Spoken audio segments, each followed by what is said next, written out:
Alam mo ba kung bakit walang babaeng perfect sa mundo? Kasi lahat ng pagpipilian mo may kaakibat na reality.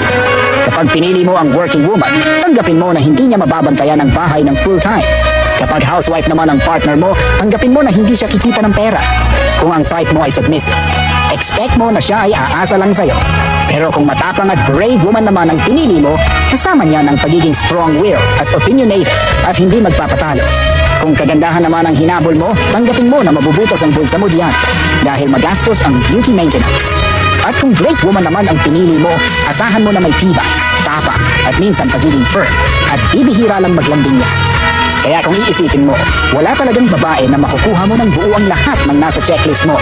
Because at the end of the day, perfection doesn't exist. Only uniqueness. At dito, papasok yung totoong love. Hindi yung hinahanap mo kung ano ang kulang sa kanya, kundi yung marunong kang magpasalamat sa kung ano ang meron siya. Dahil ang relasyon, hindi pinubuo ng ideal standards, kundi ng acceptance at commitment na kahit may mga flaws siya, siya pa rin yung pipiliin mo sa araw-araw.